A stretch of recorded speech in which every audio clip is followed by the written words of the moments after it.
Alrighty, so today we're going to look at CF Montreal in the Moving Forward Series episode, and just like the last Moving Forward Series episode I talked about FC Cincinnati, there's no doubt that CF Montreal definitely exceed expectation, especially in the regular season. I mean, we knew that this team was going to be a dark horse in the Eastern Conference, but even then, we didn't think that they were definitely going to be one of the top team in the Eastern Conference, finishing second in the East, and have just a record-breaking kind of season that they had. But obviously, unlike what I talked about FC Cincinnati, where they have a bright future ahead of them, that might not be the case for CF Montreal, especially with the way that they have sold off so many of their asset and sold off so many of their talented player, and that they haven't really quite replaced them throughout this offseason. There's definitely a lot of concern the fact that they could be like the New England Revolution of last season, where once the Revs sold off some of their big pieces in the offseason, they suffer a bit of a regression. Well, actually, not just a bit of a regression. That's just saying it kindly. They suffer a regression to a way where they actually miss the playoffs in the very next season. Now, in terms of this season, as I mentioned, it was a historic season for Montreal because they finished with a record of 25-9 and finished with 65 points. By far, the most points that this team has ever had. They scored 63 goals this season while allowing 50 goals, and the goal differential is minus 13. As I mentioned, they finished, or actually, I'm sorry, not minus 13, plus 13. I wrote the wrong number there. They didn't finish with a negative goal differential. Imagine they finished with a negative goal differential and still finish second. That would be just something that doesn't make sense. But yeah, they finished with plus 13 goal differential, and they finished second in the Eastern Conference. But unfortunately, as much as you would think that they could maybe go far into the playoffs, especially the fact that they were one of the hotter team coming into the playoffs, they weren't able to do so. Well, they did at least win a playoff game, but unfortunately, they got eliminated by NYCFC in the second round of the playoffs. Now, in terms of the top goal scored for Montreal, you got Romel Kyoto with 16 goals and continued to show what a difference it makes when you have a player that has a change of scenery. I mean, we knew that Romel Kyoto, during his time with the Dynamo, there was definitely some potential that he could be a good player, but he was started to kind of struggle minutes with the Dynamo, need a change of scenery, went to Montreal, and he just looked like a different player, and again, almost the same player that he was during the time when him and Albert Felice were certainly one of the best dynamic duo we've seen in the league a couple of years ago. But then you got the ageless wonder Kai Kamara with 9 goals, followed by Georgi Mihailovic with 9 goals, Zachary Brogiots with 4 goals, and Alistair Johnston finished with 4 goals to round up the top 5 goal scorer leader for this team. Top assist leader, you got Kai Kamara, actually leads the team with 7 assists, followed by, and actually, I got this one wrong. It's actually Joaquin Torres, the one that has 7 assists in second place, and Lasse Lappinen currently should be in third place, along with Georgi Mihailovic for 6 assists this season. Oh, and also that goes the same with Romel Kyoto, also registering 6 assists for this team. So what are some of the highlights for Montreal last season? Well, as I said, it was the best regular season that Montreal has ever had, and it was also a record-breaking season, especially on the road. So I talked about in a couple of episodes ago of the fact that the Red Bulls have one of the best road record, and the same goes for FC Cincinnati. But you notice I didn't say that they have the best road record, because the best road record that we had this season was actually owned by CF Montreal. They were able to register 11 wins on the road, which is most out of any team in MLS history. Yes, they have the most wins on the road out of any team in league history. Like, I think we have seen some great regular season, especially from these past couple of years, with New England breaking the points total last year, and even then they didn't actually finish with as many road wins as what Montreal has. In fact, Montreal, there was at a point where they were registering like 5-6 straight kind of road wins, and that was just kind of unheard of, considering the fact that playing on the road in MLS is definitely not an easy task. But what Montreal did, it felt like they the way that they were able to get road wins are like something that looks kind of a piece of cake, and almost felt like they were playing at home with their road form, even though that doesn't seem like is always the case, and especially with the way that, again, just how they were able to pull up with so many road wins is kind of almost mind-boggling. But they also earn a boatload of profit selling of their best players. So guys like Georgi Mihailovic, Alistair Johnston, and Ishmael Kone are definitely in the forefront in terms of those free players that sold off for a lot of money. In fact, they earned, I think, something around $20 million in the offseason by selling all of those guys. And while that, of course, is great because, Montreal just shows an example of what happened if you can develop some good player and eventually sell them off to Europe. And that's kind of one of the key thing that MLS is trying to target and trying to becoming that league that is a selling league in terms of producing some very good talent, eventually sell them off to European team. As I'll mention a little bit later, yeah, if you are going to do that, then you maybe need to find a ways to basically use that profit and maybe find some replacement. And as I will kind of spoil you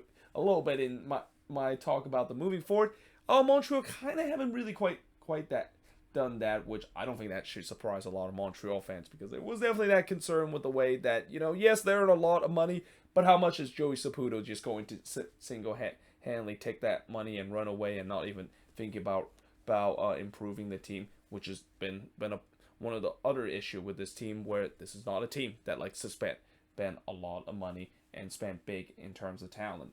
Now, in terms of the lowlights this season, the home form was definitely iffy at time. Now, I will say that they at least still were able to win a fair amount of home games. They actually got 9 home wins this season, but there were times where I've seen that they've been very inconsistent at home, and there's times when they were able to play against teams that at home that are you would think that they should easily get 3 points, and they either lose or drop points against those teams. I mean, what is it with last season in terms of teams that do well on the road and somehow they just don't do well at home? Because there are definitely certain teams, like what I talked about with FC Cincinnati and the New York Red Bulls, where for whatever reason they're more comfortable on the road compared to when they're playing at home, and that just kind of goes against what traditional kind of MLS kind of viewpoint, where you want to, of course, get all those home wins, and you can get yourself some road points so you can make yourself into the playoffs. Whereas these teams like Montreal are doing the opposite, where you can definitely take those road wins and basically is a way to kind of put a little bit less pressure of the fact that you have to win those home games, and those home wins are definitely going to be vital for you to potentially make it to the playoffs. The match versus NYCFC was definitely a low light because that was the game where they got eliminated, but it's not because of the fact that they were outplayed in that game. It was kind of disappointing in a way where, again, it was just one of those games where they were the better team against their opponent, but how many times, especially in this game, just because you're the better team doesn't mean you're always going to win. And in this case, for Montreal, they just simply didn't put away their chances. If they were more clinical in terms of that game against NYCFC, I had a feeling that they probably wouldn't find themselves 3-0 down heading into the latter part of the second half. But because of the fact that they weren't being clinical and NYCFC were the more clinical side, it just kind of killed the psychologies for this Montreal team. Like, it has to be very frustrating where, you could have like registering like 10 or 15 chances, but you're unable to score one, while your opposition literally score on your first chance that they get, or even score 2 goals in the first couple of chances that they have. Yeah, it can be very damaging in terms of the psychic and the mentality of the team that Montreal has, and there was no doubt that kind of played into a factor of why eventually they came up short. And then, of course, the Canadian Championship disaster against TFC in June, and I think this one hasn't been talked about more of how, in that game against TFC back in June in the Canadian Championship semifinal, and this is back when TFC was still going through a very bad period and just kind of going through a rock bottom period. This was right for the taking for Montreal. Like, if there was a time where Montreal could easily beat TFC in a Canadian Classic, especially in the Canadian Championship, that was the time to do so. But unfortunately, they weren't able to do that, and they actually lost 4-0 in that game. Like, that has to be embarrassing. The fact that, I mean, it's one thing to lose against your rival, but to lose in that bad of a fashion and in a game that they were heavy favorites to win, yeah, that one definitely hurt alongside with the game that they got eliminated in the second round of the playoffs against NYCFC. Now, in terms of MVP and revelation, now a lot of people will think that I would say Georgi Mihailovic is the MVP. And while Georgi Mihailovic had another good season this year, I'm actually going to go with Kai Kamara. And I think the reason why I didn't go with Mihailovic is mainly because, I think Mihailovic was definitely decent in the first half of the season. But when he suffered that injury in the middle of the season, he didn't really look as good as I thought in the first half of the season. And his productivity definitely dropped a little bit compared to when he was definitely a man on a mission in the first half of the season. And again, that can happen because when you suffer an injury, it doesn't matter if it's a bruised knee or just an injury that maybe you'll be off for a couple weeks or even a season-ending injury. It's always hard to try to come back and be like the player that you are before you suffer that injury. And I think that maybe was the case for Mihailovic, where he didn't really look as good as I thought he would be in the second half of the season compared to the first. But one player that definitely looked good was Kai Kamara, and that's why I'm going to put him as the MVP and revelation. And again, for Kai Kamara, he's an ageless wonder. There's not a lot of players in this league that can defeat Father Time, and so far, Kai Kamara, at least at this very point, is still defeating Father Time. I mean, a guy that is in his late 30s, you would think that there should be some drop-off in his game, and he is still scoring goals left and right, especially dangerous in the air. And this is also the reason why I think, now the fact that Kai Kamara demands a trade out of Montreal and he wants to join another team, I know there's going to be a lot of team that is looking to try to get him, because there is no doubt that if there's one thing I know about Kai Kamara, especially during his short times with Minnesota United, he's a guy that still can put up numbers and still can produce some great productivity for you. And I know there's going to be teams that are probably desperate in terms of either depth pieces in that number 9 position or need a decent number 9, that maybe they'll give Kai Kamara a shot, considering he still has not fall off in terms of his productivity, despite the fact that he is approaching in his late 30s. Now, in terms of disappointment for this Montreal team, I mean, sadly, I have to pick Mason Toye as the big disappointment. And, as a Minnesota United fan, I have always rooted for Mason Toye, even when he decided to, or when Minnesota decided to trade him to Montreal, and the fact that I thought that was maybe going to be a great trade, considering the fact that maybe Mason Toye is another example of a number 9 that maybe started to find himself in hard times with his current club, and that he needs a change of scenery. And at least for the first part of the first couple of months when he joined Montreal, he looked like a guy that was similar to the time when he was an absolute informed kind of player, and that there was a lot of hype train surround him. But yeah, this season only 2 goals that is scored, and really a guy that I think, we talk about how injuries can definitely ruin a development of a young player. I think Mason Toye is a good example of it. He has suffered so many injuries in these past couple of years, and I think those injury setbacks has really kind of ruined his development to a point where, again, he just kind of looked like a shell of his old self. And then by the time, when you're, of course, injured so much, then you potentially could be losing out your spot, because the player that replaced you could actually have a decent season. And again, that's kind of the case with Kai Kamara and Ramel Kyoto, where if you look at the striker depth chart, they're definitely ahead of what Mason Toye is. So yeah, it's a huge disappointment that it seems like it hasn't really kind of worked out, but I'm still believing that eventually he is going to do well. And maybe, again, this might be another time where he maybe need to think about finding a new club, and a club that maybe give him a third opportunity to really develop to be a number 9 that, I definitely see a lot of potential of him, especially doing his time with the Loons. Maybe he'll reach that if he does find a new club and have another new change of scenery. Now, in terms of moving forward for this Montreal team, again, I think a lot of people are expecting that they could potentially be like the New England Revolution of last season.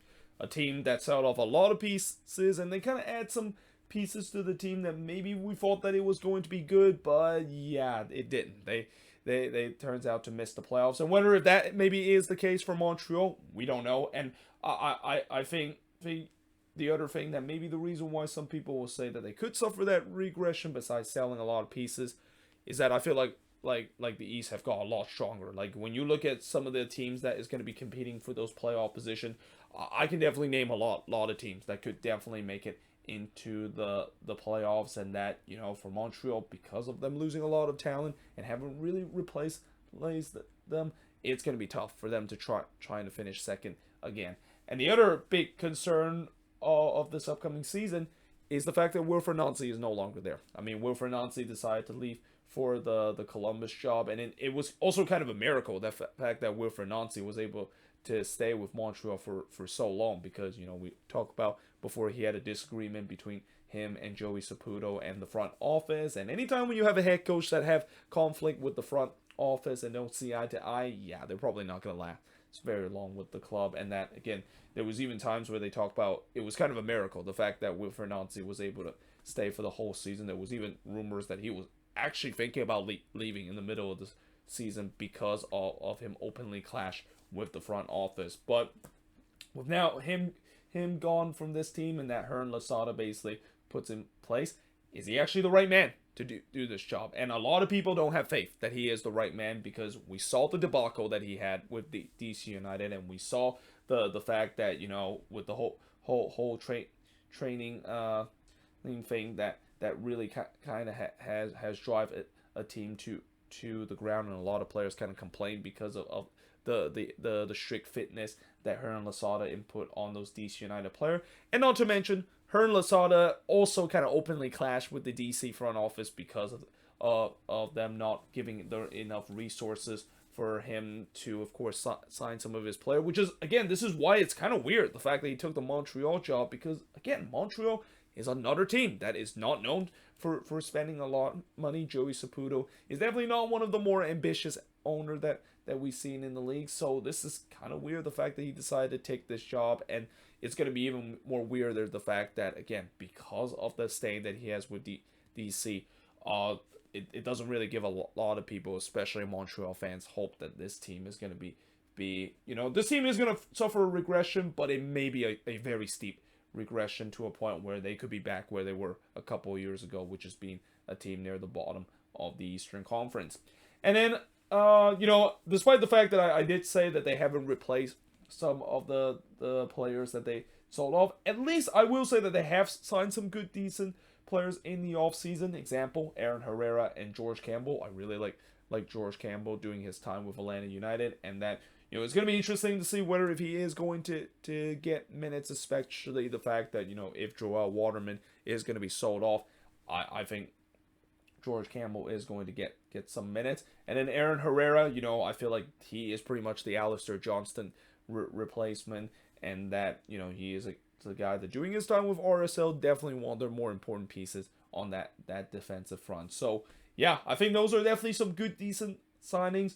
But the problem is, they need to sign more players if they want to at least not suffer that steep of a regression compared to last season. And to start with, they need to find a replacement for Georgi Mihailovic in that number 10 position. I mean, some people might say Joaquin Torres might be that guy. And while I feel like Joaquin Torres is definitely one of the more underrated number 10, a guy that I don't think gives enough credit of the fact that he is a guy that have been able to put in the work and also put in the numbers, and also pull the strings in that midfield.